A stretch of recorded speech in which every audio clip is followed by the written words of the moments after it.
बिस्मिल्लाहिर्रहमानिर्रहीम। अस्सलाम वालेकुम मेरे प्यारे दोस्तों, ऐसे ही सच्चे और दिलचस्प वाक़या सुनने के लिए हमारे चैनल को सब्सक्राइब ज़रूर करें। आपने देखा होगा कि बकरीद के मौके पर दुनिया भर में मुसलमान कुर्बानी करते हैं और आप सोचते होंगे कि ऐसा क्यों किया जाता है। तो चलिए आज आपको बताते हैं इसके पीछे की कहानी और विज़डम क्या है। हज़ारों साल पहले की बात है। हजरत इब्राहिम अलैहिस्सलाम अल्लाह के नबी और पैगंबर थे। एक दिन जब हजरत इब्राहिम अलैहिस्सलाम सो रहे थे तो उन्होंने एक ख्वाब देखा जिसमें अल्लाह ताला ने हजरत इब्राहिम अलैहिस्सलाम से फरमाया कि इब्राहिम, आपके नज़दीक जो सबसे प्यारी और महबूब चीज़ हो आप उसे अल्लाह की राह में कुर्बान कर दीजिए।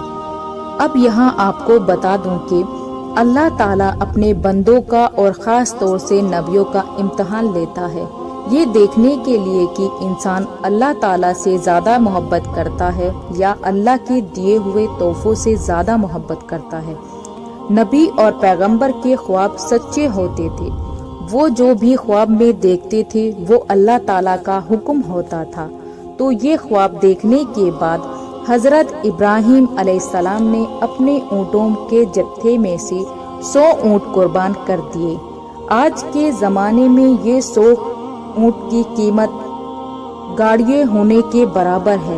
इब्राहिम अलैहिस्सलाम ने सोचा कि जो अल्लाह ताला ने उन्हें हुक्म दिया था वो पूरा हो गया, पर जब रात को वो सोए तो उन्हें फिर से वही ख्वाब आया।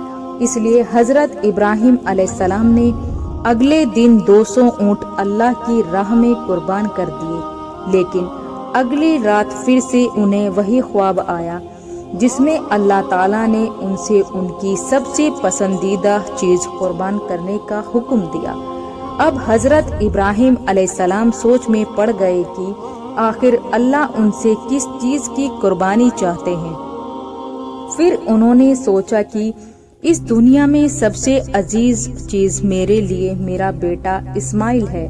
आपको बता दूं कि हजरत इब्राहिम अलैहिस्सलाम को पूरी जिंदगी दुआएं मांगने के बाद 80 साल की उम्र में औलाद हुई थी और वो थे कि उनके बेटे इस्माइल जो उन्हें बहुत ज्यादा अजीज और महबूब थे।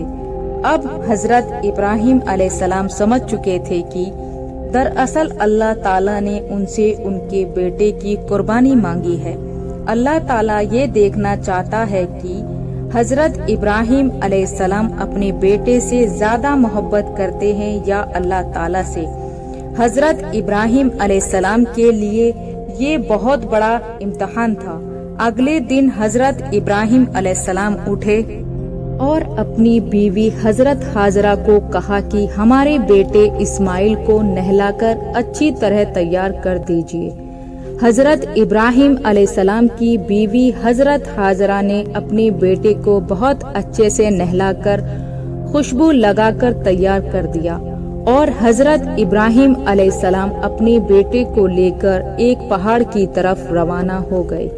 हजरत इब्राहिम अलैहिस्सलाम ये तकलीफ बड़ा फैसला कर चुके थे कि वो अपने बेटे की कुर्बानी देंगे, पर शैतान को कैसे मंजूर कि वो अपने बेटे की कुर्बानी देंगे। पर कि कोई अल्लाह की बात करे तो शैतान भी अपने काम पर लग गया।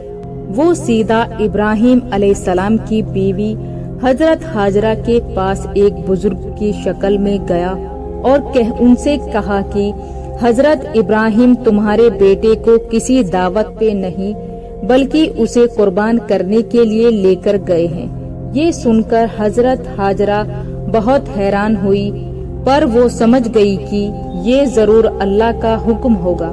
तो उन्होंने शैतान से कहा कि अगर अल्लाह ने हजरत इब्राहिम को ऐसा करने का हुक्म दिया है तो ये हमारी खुशकिस्मती है कि ये तो मेरा एक बेटा है। अगर मेरे इस्माइल जैसे 1000 बेटे भी होते तो मैं खुशी खुशी उन्हें अल्लाह ताला की राह में कुर्बान कर देती। तो सोचिए, एक माँ के लिए यह कहना कितना बड़ी बात है। جب شیطان حضرت ہاجرہ کو بھڑکانے میں ناکامیاب ہو گیا تو سیدھا ان کے بیٹے حضرت اسماعیل علیہ السلام کے پاس گیا اور کہنے لگا کہ تمہارے بابا تمہیں کسی دعوت میں نہیں بلکہ تمہیں مارنے کے لیے لے کر جا رہے ہیں۔ جواب میں حضرت اسماعیل علیہ السلام نے کہا کہ اگر یہ اللہ تعالیٰ کا حکم ہے تو میرے لیے اس سے بڑی کیا خوش نصیبی کی بات ہے کہ میں اللہ کی راہ میں قربان ہو جاؤں۔ 13 سال کے بچے میں اتنی سمجھ اور بہادری ہونا کتنی بڑی بات ہے۔ یہاں بھی جب شیطان ناکامیاب ہو گیا تو وہ حضرت ابراہیم علیہ السلام کو بھڑکانے کی کوشش کرنے لگا کہ تمہیں یہ بیٹا اتنی منتوں سے ملا ہے، اگر تم نے اسے قربان کر دیا تو بڑھاپے میں تمہارا سہارا کون بنے گا، اور اگر اللہ نے یہ قربانی بھی قبول نہیں کری تو تمہارا کتنا بڑا نقصان ہو جائے گا۔ ایسا مت کرو۔ شیطان ہر طرح سے انہیں بار بار بہکانے کی کوشش کرتا رہا اور غصے میں آ کر حضرت ابراہیم علیہ السلام نے شیطان کو پتھر مارے۔ یہی وجہ ہے کہ جب لوگ حج پہ جاتے ہیں تو شیطان کو آج بھی کنکڑی مارتے ہیں، اور یہ حج کے اہم ارکانوں میں سے ایک ہے۔ شیطان کے جانے کے بعد ابراہیم علیہ السلام نے اپنے بیٹے کو ساری بات بتائی تو حضرت اسماعیل علیہ السلام نے فرمایا کہ بابا، اگر یہ اللہ تعالیٰ کا حکم ہے تو مجھے یہ منظور ہے، آپ بس میرے ہاتھ پیر باندھ دیجئے اور اپنی آنکھوں پر پٹی بھی باندھ لیجئے تاکہ آپ میری گردن پر چھری چلائیں تو آپ کو تکلیف نہ ہو اور آپ یہ کرنے سے مکر نہ جائیں۔ بس پھر حضرت ابراہیم علیہ السلام نے اپنے بیٹے کے ہاتھ پیر باندھ دیے اور اپنی آنکھوں پر پٹی بھی باندھ لی، اور جب انہوں نے حضرت اسماعیل علیہ السلام کی گردن پر چھری چلائی تو ایک جانور کی آواز سن کر وہ حیران ہو گئے۔ انہوں نے جب آنکھوں سے پٹی کھولی تو ایک دمبا ذبح ہوا تھا، اور حضرت اسماعیل علیہ السلام ان کے پاس کھڑے مسکرا رہے تھے۔ تب آسمان سے اللہ تعالیٰ نے حضرت ابراہیم علیہ السلام سے فرمایا، ابراہیم، آپ اس امتحان میں کامیاب ہو گئے، ہم نے آپ کی یہ قربانی قبول کی، آپ کا یہ امتحان قیامت تک یاد رکھا جائے گا، اور آپ کی اس سنت کو امام والے لوگ ہر سال یاد رکھیں گے اور ہر سال اللہ کی راہ میں قربانی پیش کریں گے۔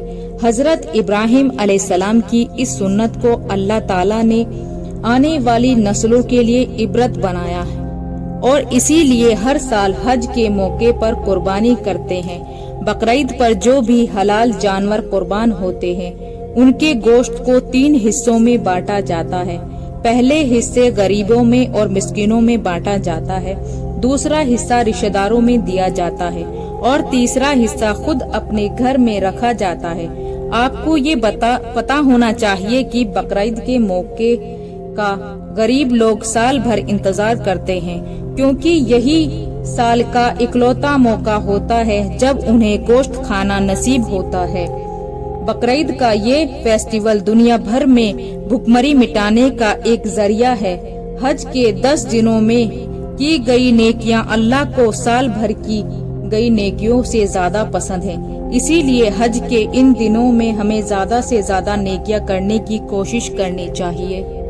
تو دوستو، یہ تھا آج کا واقعہ۔ دوستو، اگر واقعہ پسند آیا تو اس ویڈیو کو لائک کریں، کمنٹ کریں اور شیئر کریں، اور اسی طرح کے سچے اور دلچسپ واقعہ سننے کے لیے ہمارے چینل کو سبسکرائب ضرور کریں۔